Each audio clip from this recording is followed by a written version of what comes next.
Welcome to Jesus Bible Study. We're going to be in the book of Deuteronomy, chapter 7, verse 19.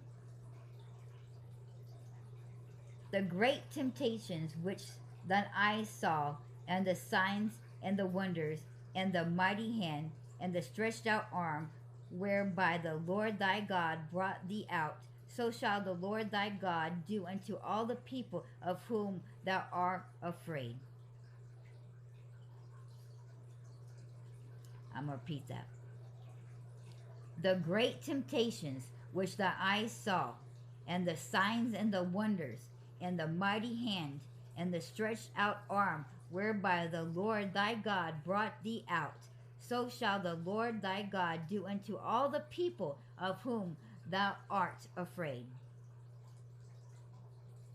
Moses, he assured Israel on the urgency of their entertaining the promised land,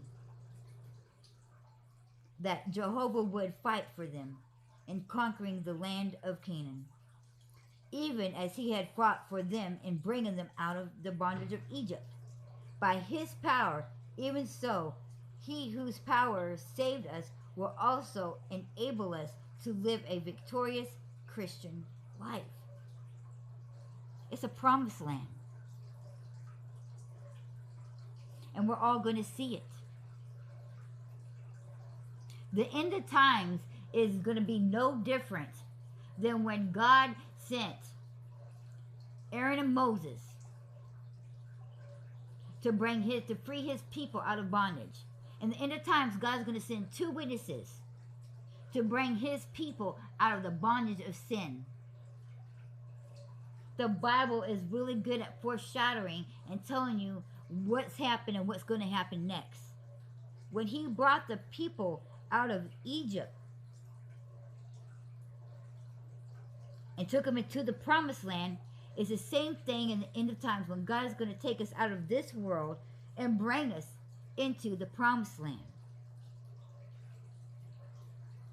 What shouldn't take so long because he's God is the fact that he's trying to get as many people as possible. But with each time, the generation and each generation, more and more are falling away from God.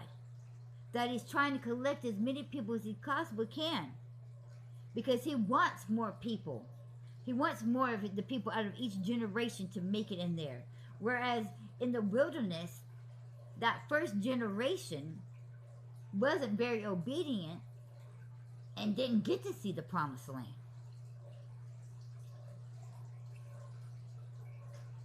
He wants to make sure that he gets the obedient people.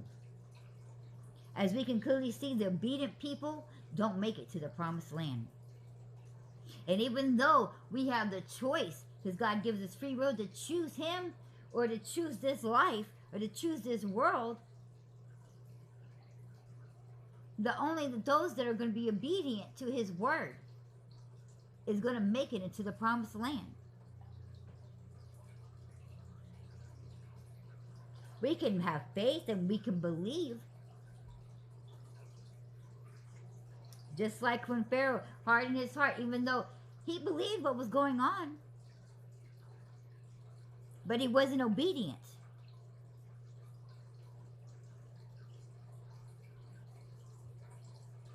We can believe all we want to, but if we're not obedient, we're not going to walk and make it to the promised land.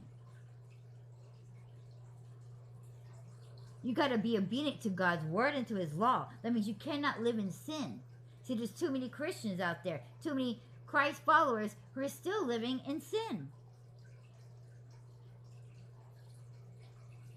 There's some major sins that everybody likes to throw around, the sin of murder, but there's a lot of sins that a lot of people don't like to talk about. Gluttony.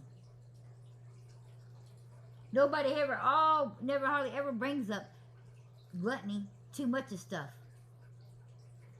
There is too many people in this world that's being Christians, Christ followers, and don't realize that they're living in the sin of gluttonous. Whether it's too much of money, too much of, and by that, I'm not talking about just because you're rich. I'm talking about the need to have more and more and more. Not saying that it's a sin to be wealthy, but it is a sin to constantly want more and more and more. Chasing. Just like when you eat, the more you keep overeating and overeating. You can have food, but people are just overeating. This generation is just constantly overeating. You know that in America, we're the only ones who eat when we're not hungry? There's a lot of countries that they only eat generally when they are hungry, or only eat one big meal. Here in America, we have 3 full meals. That already screams obesity, and we wonder why we have the highest population of obesity. And then we have all the snacks in between, and then the fact that our food is the most unhealthiest food that there is. That generally most of our foods are banned in almost all other countries because there's nothing but chemicals. We're too lazy to cook healthy food, so we feed our kids cereal, and we're actually just feeding our kids toxic. That cereal, none of that cereal is good. None of it is healthy. If you read the ingredients on there, most of the ingredients you can find in Lowe's and Home Depot in the chemical aisle. And you wonder why your kids have autism. Why is it that this country is the one most fed with all these diseases? It's because we have the most chemicals in our food. It's not a genetic thing that they got passed down from generation to generation. It's the chemicals you're feeding and the food that you're feeding your kids. Don't let the government continue to lie to you. Don't keep believing these lies. But people don't want to ask. People don't want to seek the truth. Because it was told to them by certain people. They have to believe that it's the truth instead of finding out for themselves. And that's what the government wants you to do. That's why it wants to keep this country fighting against each other. With racism. Between poor and wealthy. With classes. They keep you separated. Why? Because then you won't think for yourselves. You're going to constantly be believing what is told to you because it's okay because the government said so. Well, the government also was the same people who told the Indians to take these blankets and trade in your guns. That trick worked the first time, and yet they keep doing it and we keep falling for it. The government does not care about you at all. They only care about themselves and themselves only. They're not for the people. In fact, the Constitution says we the people is for the people and states that we don't need the government. And anytime the government gets out of hand, that we need to stand up for ourselves. And that's why it says we have the right to bear arms. The Constitution itself is telling you that the government is not for you. That's why the Constitution was written.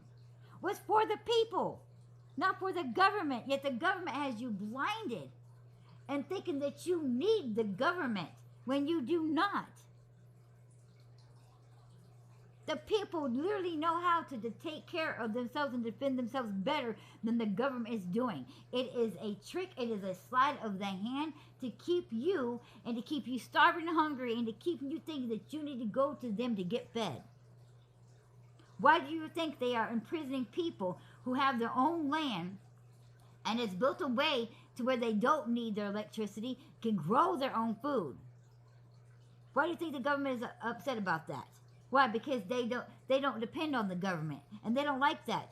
Because if word breaks out that these people are living just fine without the government, we would all just lose it. Because the government is nothing but controlling us. But God gives us a free will. He gives us a choice. So we need to choose. Are we going to keep following the way of this world? Or are we going to be obedient to God and make it into the promised land? Because this land is not the promised land. This world is a wilderness that we are constantly wandering around in. And we're going to keep doing it. For how many years? For the many years that we keep disobeying God. Until He has had enough. Until He literally has had enough of it. And we right now are in the end days where God, He is about to blow His lid. He is so mad. He is so sick to His stomach with the ways that we have acted and treated each other.